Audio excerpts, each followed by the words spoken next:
G'day. So this is the Elektronika MS0511.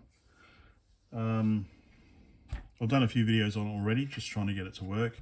If you're new to the channel, welcome. This is basically a PDP clone of the PDP based educational computer from Soviet Union. Oh, that's broken. Just notice that clip there is broken. All right, remind me, I'm gonna have to glue that. In addition, yeah, I've glued some of these as well. Anyway, so yeah, haven't worked on this one obviously for a while. So the updates are, this is the original power supply. You don't remember? 42 volt, outputting plus 5 volts, plus minus 12 volts, and ground, using this plug here, which may be familiar to, well, we've discussed it. So basically it's similar to a North American 20 amp plug. In Soviet Union, they use it for 42 volt. I think it says on here, yeah, it says on here, there we go. You can just see there, 6 amp, 42 volts. Yeah, so 42 volt power supply, which, okay, it might be weird for you, but apparently they use that niobium or some precious metals in there. Never throw away your Russian parts, because you never know whether they've got platinum, silver or gold. Anyway, they use 42 volts in places like schools, apparently for safety. Fair enough. I always thought it was the current that killed you, not the voltage. But anyway, so I have been running it just on 5 volts from my lab power supply. That's the connector cable there. So I've just got it connected up to 5 volts and ground. Plugs into there. So I've got a Mean Well power supply that does the same thing, plus minus 12 volts, plus 5 volts, with 240 volts in, plus earth, or plus earth, that one there. So I just need to get some connectors so that I can make up a nice cable to connect that to that. So that'll be the power supply there. What else? So when we originally got it, we're working on this together, aren't we? So this is the network card. So the network card slots into the side there, which is why I'm breaking that thing. Anyway, slots into the side there.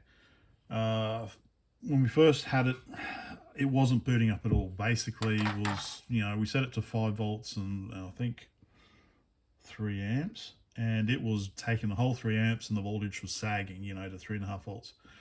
Turned out that this little sucker here was drawing all the current. It was getting 50 degrees Celsius. So I've got a replacement for that. It's not important, it's the network card. I'm not going to be able to use it. But for completeness, unfortunately, I got the SOIC version, not the DIP. Yes, so a little small. But when I was scratching through my PCB bin the other day, I came across these little converter boards that I'd gotten at some stage. I think go for retro maybe, but it's got basically it's a SOIC-to-DIP converter. So I can whack the SOIC on there, stick some pins on there, and should be able to reuse it pretty much. You can see that it doesn't really look like it lines up, and that is likely because the Soviets used 2.5 mil pin spacing, not the 2.54 or 0.1 of an inch that we're used to. So it shouldn't make too much difference on an 8-pin chip like that. but on larger ones, it can be difficult. So yeah, so this is probably 2.5mm spacing, but it should be okay. So I've got that to fix up. I'm still working on the main issue, which is garbage screen. As you can see, we've got a bunch of ULAs here. If any of these are failed, then yeah, I don't know what I can do. I can't really do anything. One's a CPU controller, another one's a CPU RAM controller, another one's a video RAM controller, another one's a peripheral. So we've got a main CPU and a peripheral CPU, or a peripheral CPU and a main. I don't know which is which. Anyway, so if any of these are screwed, I should stop touching them actually. Then what can I do? Anyway, so I'm trying. So first thing is to try and replace the DRAM. We've found one faulty DRAM so far, but it hasn't improved things. I've been using new old stock Soviet DRAM, but I'm thinking of just replacing it for Western 4164. So I'll probably do that. I've got one here that I haven't finished off yet, but there's 192K in total that I've got to swap out.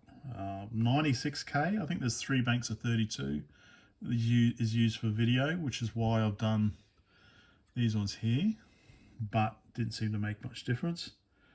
So just try and replace them all. So that's that. Okay, so power supply, network card, DRAM. Oh, and I got these. If the machine was working. These are SD interface, apparently.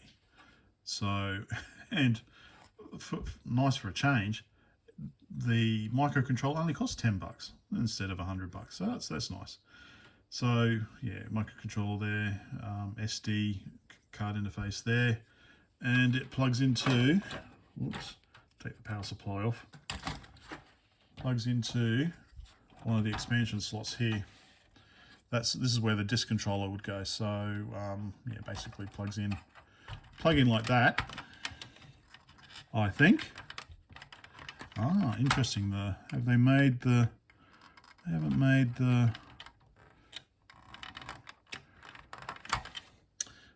made that deep enough. Anyway, so I got this made by Dirty PCBs because they're the only ones that would can go down further. Interesting. Anyway,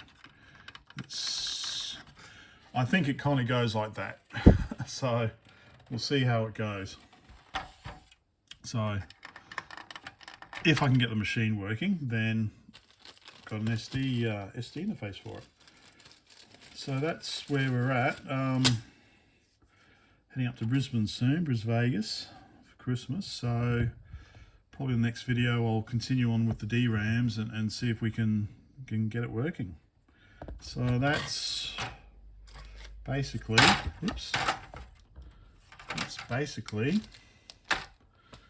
the current situation. There we go.